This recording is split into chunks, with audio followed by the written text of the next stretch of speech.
नमस्कार दोस्तों। ये संडे है और आज हम फिर अपनी वीकली मार्केट एनालिसिस की चर्चा करेंगे।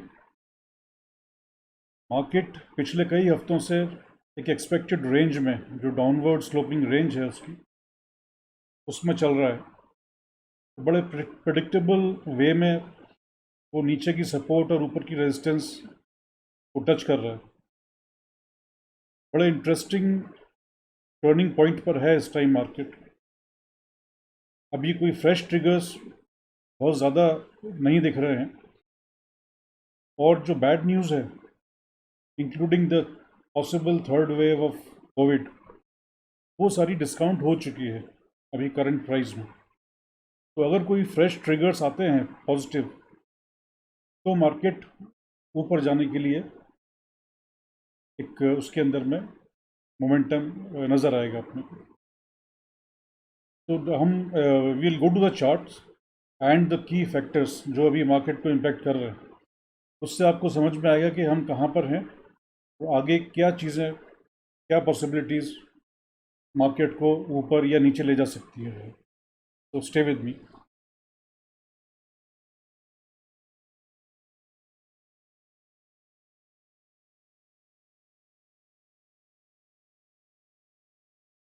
तो friends, before we touch the market analysis, हमने जो पिछले हफ्ते जो अच्छे हाई प्रोबेबिलिटी सेटअप्स डिस्कस किए थे, उसके बारे में एक क्विक लुक हम लेंगे। तो हमने HCL टेक्नोलॉजीज़, इन्फोसिस और भारती एयरटेल, ये 3 स्टॉक्स हमने सेटअप्स डिस्कस किए थे।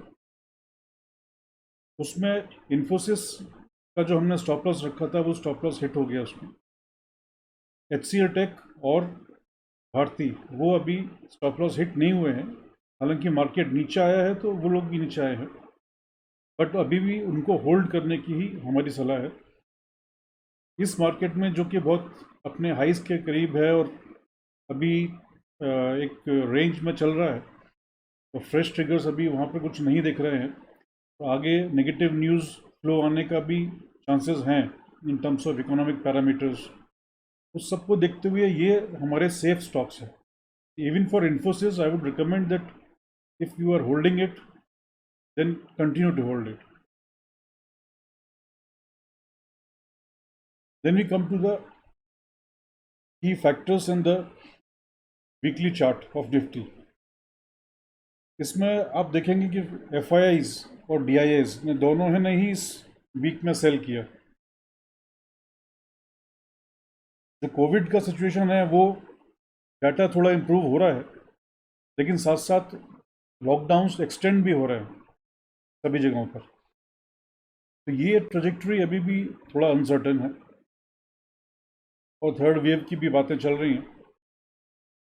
तो this is one uncertain factor. जो हमारा US की जो परफॉर्मेंस है, उसमें हमारी बॉन्ड यील्ड, ये आप देख सकते हैं कि it is still range bound, which is good for us. The US dollar index, that again you can see it has come down and now it is in a range. This is again a positive for the Indian markets. These two factors decide. If these two go up, then the flow of money to the Indian markets gets impacted negatively. तो ये जब तक नीचे रहेंगे, इनकी trajectory नीचे रहेगी और एक रेंज में रहेंगे, वो हमारे लिए बेनिफिशियल है। US डॉलर और इंडियन रुपी भी एक नैरो रेंज में चल रहा है, which is good. US market आप देखेंगे तो डाउ ने ऑल टाइम हाई लगाया, 35,000 इंडेक्स क्रॉस किया, लेकिन बाद में लास्ट वीक में ये नीचे आया, क्योंकि काफ़ी प्रॉफिट बुकिंग हुई होगी। जब ऑल टाइम हाई टच होता है तो प्रॉफिट बुकिंग आती है, but still the trend is bullish. And the Nasdaq, which is the technology heavy index, ये थोड़ा डाउनवर्ड स्लैंट दिखा रहा है और ये काफ़ी वॉलेटाइल रहा पिछले वीक में भी, और पिछले 4 वीक से ये नीचे गिर रहा है। इसका एक रीज़न ये है कि ये रनअप भी काफ़ी हुआ, because technology stocks were considered as safe haven stocks. सब लोग इसकी तरफ जा रहे थे, इन्वेस्ट कर रहे थे, तो अब थोड़ा प्रॉफिट बुकिंग है उसके अंदर।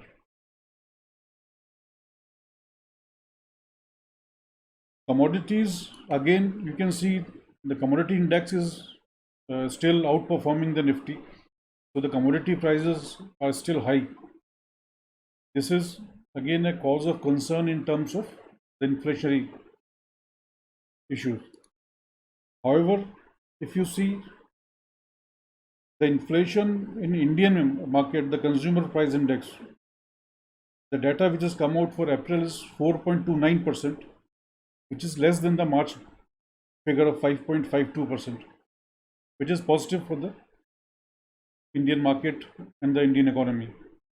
But how long it will continue? This has basically come down because of slight reduction in the food prices. But the metal prices continue to rise and the fuel prices continue to rise. So this has to be watched very closely. In the US, the consumer price index has jumped up to 4.2%, which is highest since 2008. Now this is a major cause of worry.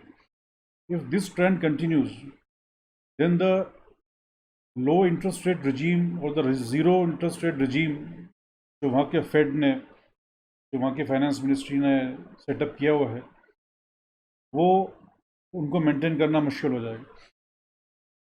इसका impact bond yields पर भी होगा, bond yields बढ़ सकती है, और अगर वो होगा तो वहाँ पर रेट ऑफ इंटरेस्ट बढ़ाने पड़ेंगे और उसका डायरेक्ट नेगेटिव इम्पैक्ट हमारे मार्केट्स पर होगा इन terms of the flow of money.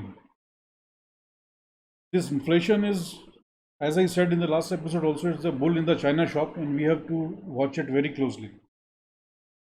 अगर हमारे मार्केट में कोई आगे चल के कोई गिरावट, भारी गिरावट आती है, तो आई एम श्योर कि यही रीज़न होगा, दैट इज़ इन्फ्लेशन। हमारा इंडेक्स ऑफ इंडस्ट्रियल प्रोडक्शन भी अच्छा इम्प्रूव हुआ है, 22.4% पर आया है मार्च में, जो कि पिछले 2020 के मार्च में 16.7% था। तो ये पॉजिटिव कुछ चीज़ें हैं, और साथ में एक बुगाहट ये चल रही है कि शायद सेकंड एक स्टिमुलस इंडियन गवर्नमेंट अनाउंस करे। ये अगर आता है तो एक ये मार्केट के लिए पॉजिटिव होगा, हालांकि चांसेस हैं कि ये बैंक्स के लिए नेगेटिव हो।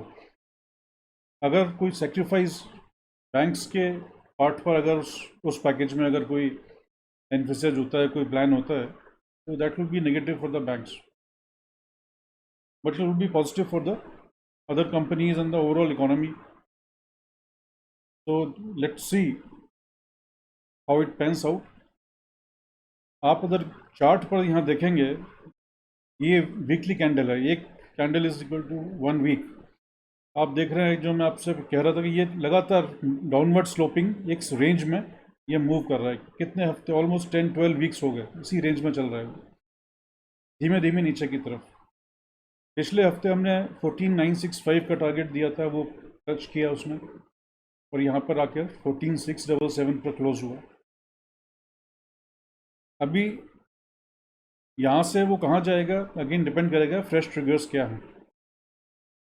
यहाँ से वो नीचे ही हमारा जो सपोर्ट लेवल है, यहाँ पर भी आ सकता है। 14,650 पहले आएगा, फिर 14,500, 14,400, ये सारे लेवल्स हैं सपोर्ट्स के, depending on the news flow. पर इसके अंदर एक फैक्टर है जो मैं आपको दिखाना चाहता हूँ।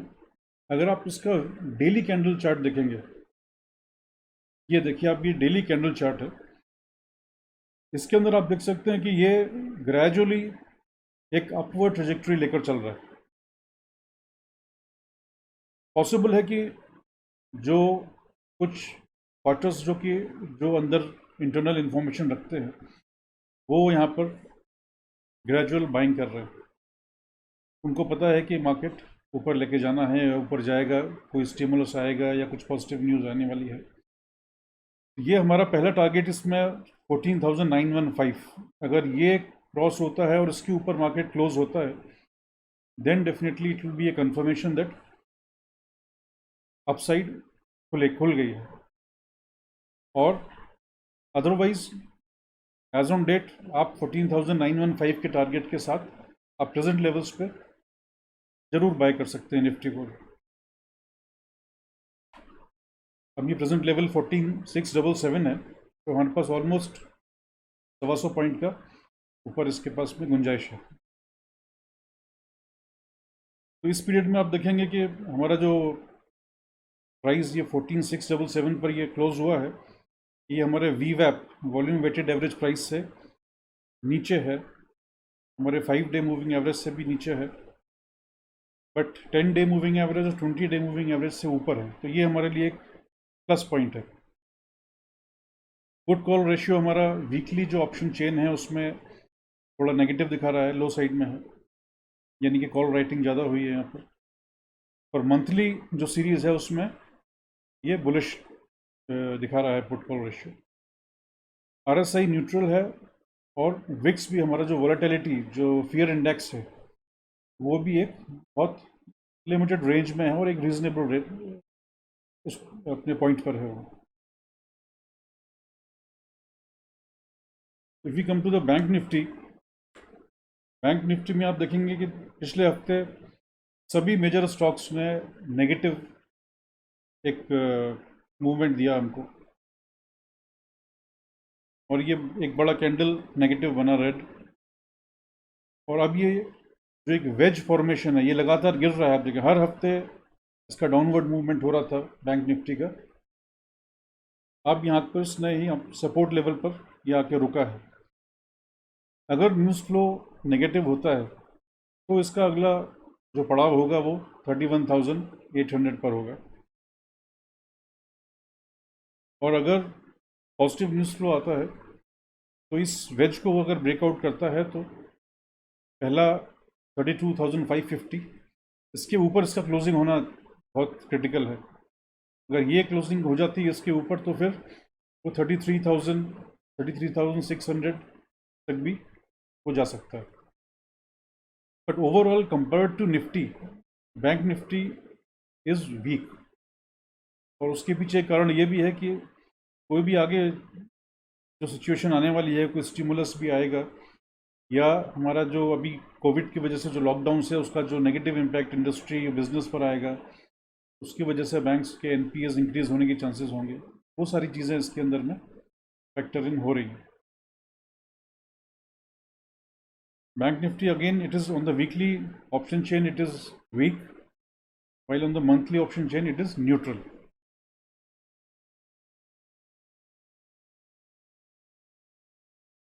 We come to the high probability setups for this coming week. तो हमने इसमें जो हमारे दो कंटिन्यू किए हुए थे, हमने HCL टेक्नोलॉजी और भारती एयरटेल, वो हम अभी कंटिन्यू कर रहे हैं। इस लिस्ट में भी हमने उसको लिया है, तो आपने अगर पहले नहीं लिया था तो अभी भी आप उसको ले सकते हैं with the given stop loss. इसमें हमने दो स्टॉक्स ऐड किए हैं, एक है नेस्ले जो करंट प्राइस 17,200 के लगभग है और टारगेट है इसका 17,800। दूसरा लिया है हमने नारायण हृदयालय, दो it is a small cap company, I normally do not go out of the Nifty 50 और मैक्सिमम निफ्टी 200, पर ये मैंने इसलिए लिया इस बार, इसमें एक क्लियर कट ब्रेकआउट दिख रहा है हमको, तो एक शॉर्ट टर्म के लिए हम इसको कंसिडर कर सकते हैं। करेंट मार्केट प्राइस 434 है, टारगेट पहला 480 एंड देन 520, और इसको अगर कोई लॉन्ग टर्म के लिए रादर मीडियम टर्म के लिए रखना चाहता है तो we can go for a higher target also. But again as I said last time also, we are at a very critical juncture, at a very high level market index and an uncertain trajectory, तो आप इसमें अपना पूरा पैसा invest करके ना रखें, use maximum 50% and manage your position size. बहुत ज़्यादा पोजीशन, बहुत एग्रेसिव पोजीशन ना लें, और जो भी पोजीशन लेनी है, अगर आपने डिसाइड किया कि मुझे भारती एयरटेल ख़रीदना है, तो आपने जो क्वांटिटी डिसाइड करी है उस क्वांटिटी को कम से कम 3 हिस्सों में बांटकर बाय करें। यही अप्रोच रिस्क मैनेजमेंट की आप अभी अपनाएं जब तक कि मार्केट की क्लियर डायरेक्शन कोई नहीं मिलती है। So friends, this is all for this week. I would request that any query or any particular point जिस पर आपको कुछ क्लैरिटी चाहिए मार्केट से रिलेटेड, आप मेरे कमेंट सेक्शन में उसको मेंशन करें. मैं किसी आगे के एपिसोड में उसको एड्रेस करूंगा और उसका तो डिस्कस करके क्लैरिटी दूंगा आप लोग को. उसके अलावा अगर आपने सब्सक्राइब नहीं किया है ये चैनल, मेरी रिक्वेस्ट है कि सब्सक्राइब करें और बेल आइकन भी प्रेस करें, जिससे कि कोई भी जो नया वीडियो आता है उसका अलर्ट आपको मिल सके. So that's all for this week. Thank you so much. Meet you next week again. Bye.